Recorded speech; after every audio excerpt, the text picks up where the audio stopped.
আবেগ জড়িত সিদ্ধেশ্বর বারুণী মেলা এবং সেই মেলাকে কেন্দ্র করে এবার রাজনৈতিক বিতর্ক ক্রমশ যেন তীব্র হচ্ছে অসমের কাটিগড়ায়। প্রাক্তন বিধায়ক তথা কংগ্রেস প্রার্থী অমর চাঁদ জৈনের এক মন্তব্য ঘিরে চরম অসন্তোষ প্রকাশ করেছে সিদ্ধেশ্বর বারুণী মেলা কমিটি।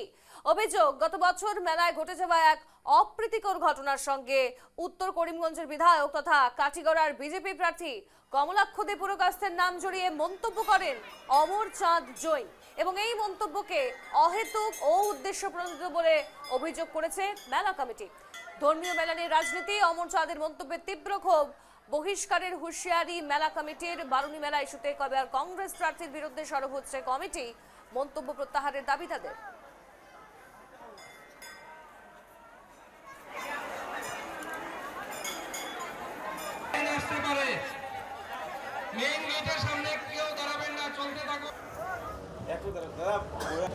উপস্থিত সম্মানিত সদস্য,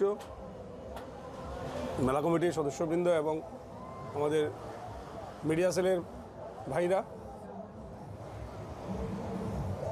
আমরা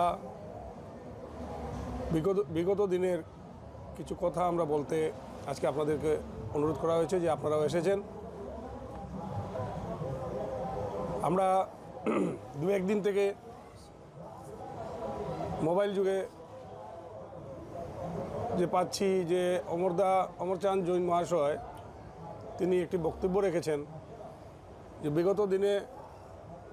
বিগত দিনে গতবার একটি ঘটনা ঘটেছিল 5ই এপ্রিল 2025,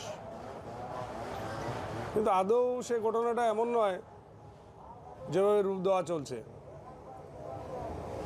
এখানে এমন কোনো ঘটনা ঘটেনি যে বিরাট একটা হুলস্থুলের কাণ্ড। এখানে হ্যাঁ, ঘটনা একটা ঘটেছে, কিছু কতিপয় যুবক 3 জন ছিল মোটরসাইকেলে, ওরা এক মেয়ে লোককে ধাক্কা মেরেছিল। তারপর ওদেরকে বশ করতে গিয়ে ওদেরকে আমরা একটু কুদিয়ে দিয়েছি। তারপর ওরা রিটার্ন নানান ধরনের কুব্যবহার করে মেলা থেকে চলে গেছে। তারপর জিনিসটা অন্য রূপ ধারণ করেছে।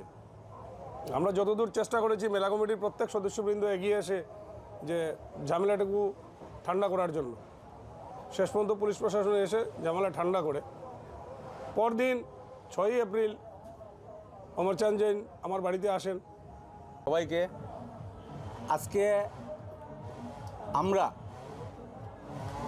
আমার বারুণী মেলা কমিটির সদস্যরা লগে আলোচনা করে একটা সিদ্ধান্তে আমরা সিদ্ধান্তে গেছি যে আজকে বিকালে একটা প্রেসের মাধ্যমে, সোশ্যাল মিডিয়ার মাধ্যম যুগে আমরা কিছু কথাবার্তা আছে এগুলা তুলিয়া ধরব, যার ফলে আজকে আপনারা এখানে আমন্ত্রণ করা হয়েছে। কথা যে বিগত 2-4 দিন থেকে সোশ্যাল মিডিয়াত ভাইরাল হয়েছে আমাদের প্রাক্তন বিজেপির MLA অমর চাঁদ জৈন, তাই না সম্মানিত ব্যক্তি এবং আমিও দাদা বলে সম্বোধন করি। দেখা গেছে তাই না একটা সোশ্যাল মিডিয়াতে এমনভাবে কংগ্রেস দলের টিকিট পাইয়া এমন একটা পরিস্থিতি ক্রিয়েট হয়েছে, যার ফলে আমরা সব সদস্যরা লইয়াটা আলোচনা করে আজকের এই বৈঠক। সোশ্যাল মিডিয়ায় তাই এমন জিনিস দিছ যে গত বছর একটা দুর্ভাগ্যজনক একটা ঘটনা ঘটছিল মেলা চত্বরে।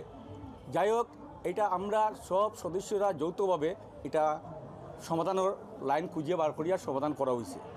দেখা গেছে তাই এমন মানে বক্তব্য রাখছ যে গত বছর বর্তমান বিজেপির ক্যান্ডিডেট কমলাক্ষ দে পুরকাস্ত বিজেপি পার্টির যে নমিনেশন দিছেন, এই নমিনেশন দেওয়ার ফলে তাই করছেন গত বছর এই ক্রিয়েট করেছেন কমলাক্ষ দে পুরকাস্ত মহাশয়। আমি এটা অত্যন্ত দুঃখের সহিত আপনারা জানাই।